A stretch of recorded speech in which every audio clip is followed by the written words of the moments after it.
Hello, everybody. It's Marcus here from PageProof to go through PageProof Academy 5, which is all about proof collections. So what we're going to go through today is taking a look at collections and how you can organize your proofs into collections, and then also folders for organizing your collections into those folders.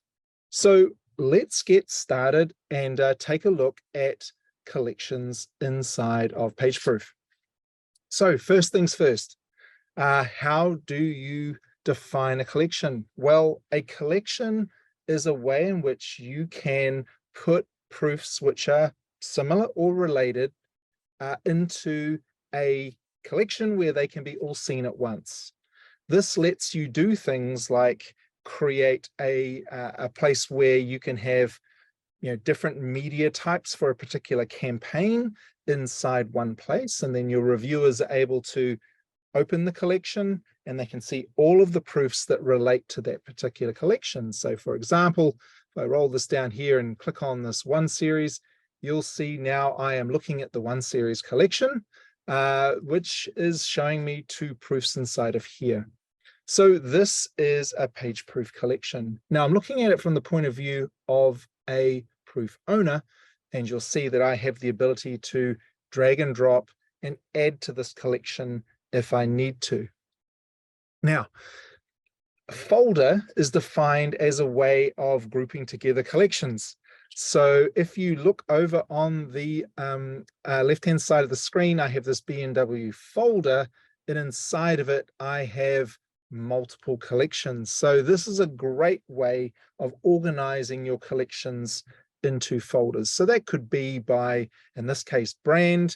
You could do it by client. You could do it in any way that you like. So folders are a great way of organizing collections.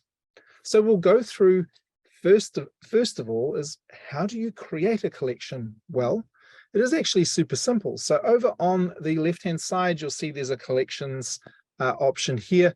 If I go into this collections area and click on the plus, you'll see it says add collection. So I can simply click on add collection, give it a name, and then you'll see there's also an option here to share this with my team. So what does that mean? So if I go in here and say, this is going to be for the new series, for example, and I want other team members to be able to put items in or put proofs into that collection, you can share the collection with your team. So anybody who belongs to your PageProof team will now see that collection over on the left-hand side of their screen, and they will be able to put proofs into that collection. All right, so that is one way that you can create a collection. The second way that you can create a collection is to drag and drop multiple proofs at once. So I have a couple of PDFs here. If you drag and drop your proofs in here at once, then what happens is PageProof will trigger you to create a collection. So if I drag and drop onto the file dropper, 2, 3, 4, 5 files, it doesn't matter. And they can be different types as well. So you can have, movies, or you might be able to put into here JPEGs or PDFs or Word documents. It doesn't matter too much. So you drag and drop your multiple files onto the file dropper. It pops up on screen and says, this is the proof setup screen. Left-hand side of the screen is all about the proof setup. Right-hand side of the screen is about our reviewers. And you'll notice up the top of the screen, you've got this little widget here, which is showing us that there are two proofs in this shared setup. And it's prompting us to give this collection a name. So I could say this is a new series. For example, you can make that collection shareable with your team. So the same thing can be done here. If you want people to be able to participate in that collection and contribute to the collection, then you can make it shareable with your team. And of course, the rest of the setup here is going to apply to all of the proofs inside of that collection. So if you put a tag in here, for example, let's put in maybe a job number, that tag will now be on the two proofs that we are sending out. So this is the common setup for these proofs going into the collection. You can also, if you want to, if you click on this little icon at the top, you can now break out the collection and see the individual proof setup. So if you wanted to name this proof in the collection with a certain way, you can also want to change the other one. You may want to set different deadlines for each one. Then you can go into what we call the individual setup. But if you want to go back to the shared setup, you've got a button here to go back there, or you can click on this icon at the top and that'll take you back to your shared setup. Now, adding a workflow onto here, if I go in and add a workflow and then click on Send Collection, that's now going to send the proofs out to the reviewers in the workflows.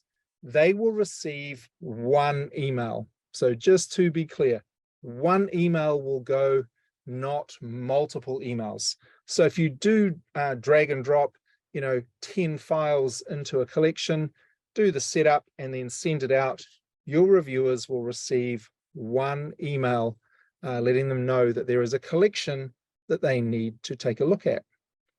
So what will be their experience? Well, let's jump in and take a look at what it looks like for a reviewer. Now, on clicking the link that comes in the email, they'll be taken to the screen. So it's highlighting the collection over on the left-hand side for them, and it's showing them the 2 proofs or the 10 proofs inside that collection. And if they go into this proof, it pops up just like it normally would inside of PageProof. So you're able to leave feedback and do all those things that you normally do inside of here. Down the bottom, though, there is an extra icon. So you'll see there's a collection icon here over on the left-hand side. And if you hover over it, it shows you that there is another proof that you can go and take a look at. So if you click on here, it actually will jump you over to the next proof and you can go back. So it's a way of navigating throughout the collection really quickly and easily. So it's a great way of doing that. You also, if you click onto this icon, it takes you to the collection view. Now, with this collection view, you're able to put a comment onto multiple proofs at once. So this is a feature we released relatively, I think it was late last year. You can just click on general comment, and then you can write your comment and it will put the comment on all the proofs in the collection. Or you can select just the proofs that you would like to have that comment placed on. So really, really great way of putting comments on multiple proofs at the same time using this general comment inside the collection.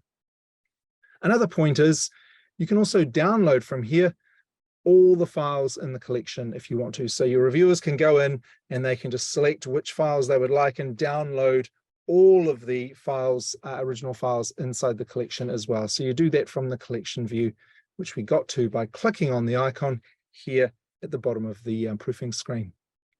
Now, what's the experience for review? So you can have your reviewers go through and leave feedback on the proof. They go over to the green button here over on the right-hand side, and they make a decision. So they say, hey, from my point of view, this looks great, so I'm going to approve this. And what happens is PageProof will then prompt them and tell them, hey, we're going to load the next one.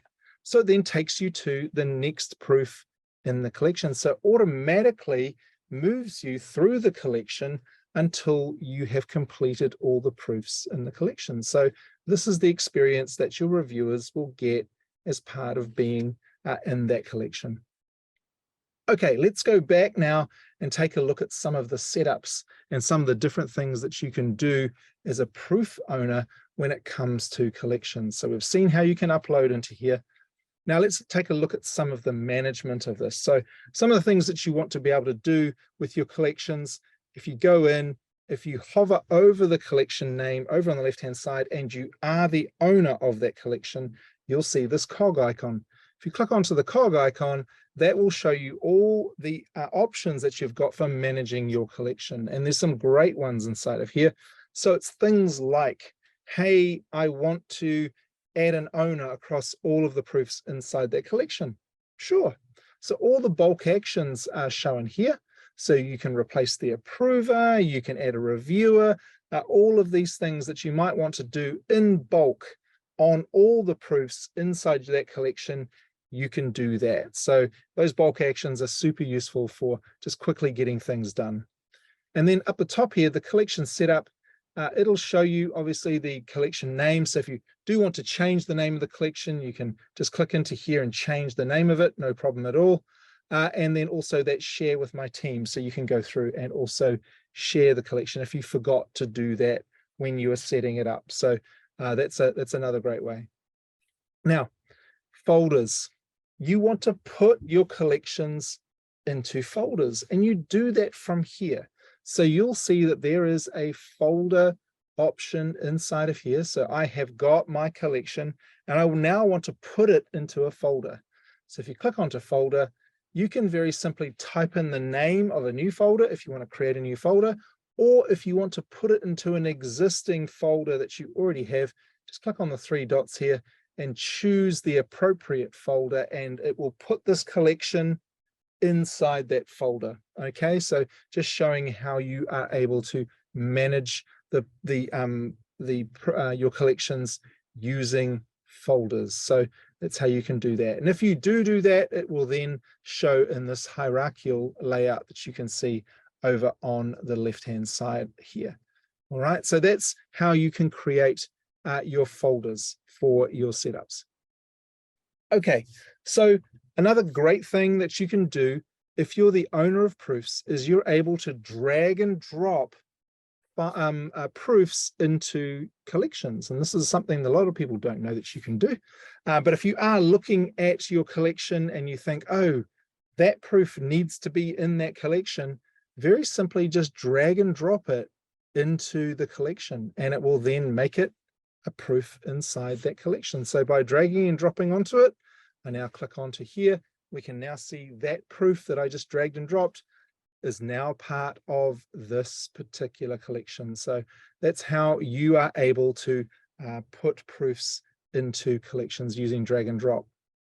Now, while we are in this collection, you'll also see that the proof tiles all have this extra icon here. And this extra icon, it lets you do some additional options to do with the proof inside the collection. If I click onto it, you can see I can view the collection, which we're looking at now. You can copy the collection link. So if you want to take the collection link and give it out, you're able to do that inside of here. If you accidentally put the proof into this collection, you can remove it from the collection just using this idea. And then you've got the manage collection, which brings down that green manage pane that we saw previously. So you're able to do that as part of it.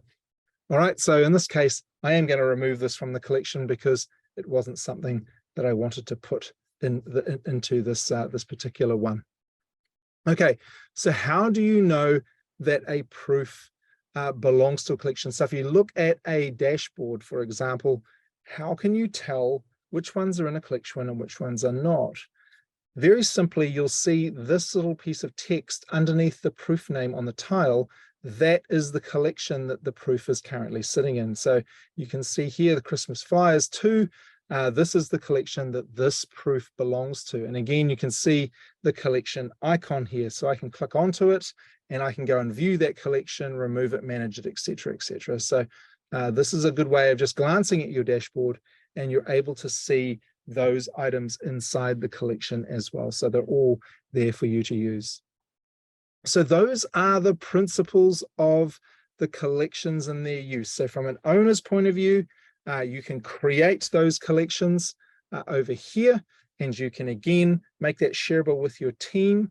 And if you are looking at your collections and you're thinking who has the ability to see the proofs in the collection, it's all to do with the workflow.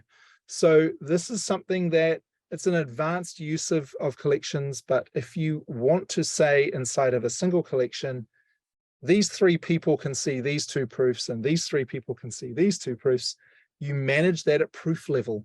So the collection, you can have one collection, you can have 4 proofs in there, and you're able to say who can see which proof inside the collection. So PageProof will show them only the 2 proofs they're allowed to see, even though they have access to the whole collection. So again, managing permissions about who can see which proof is done at proof level, which is a great way of controlling things inside of your PageProof account.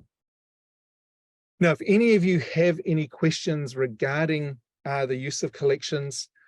We have over on the right-hand side of the screen, you've got the pop-up here, and you can go in and you can go into the help, do a search here for collections, and there are multiple articles in our help for you to browse through if you want to as well. So all of those will be available for you to use. So just to recap, how do we make a collection?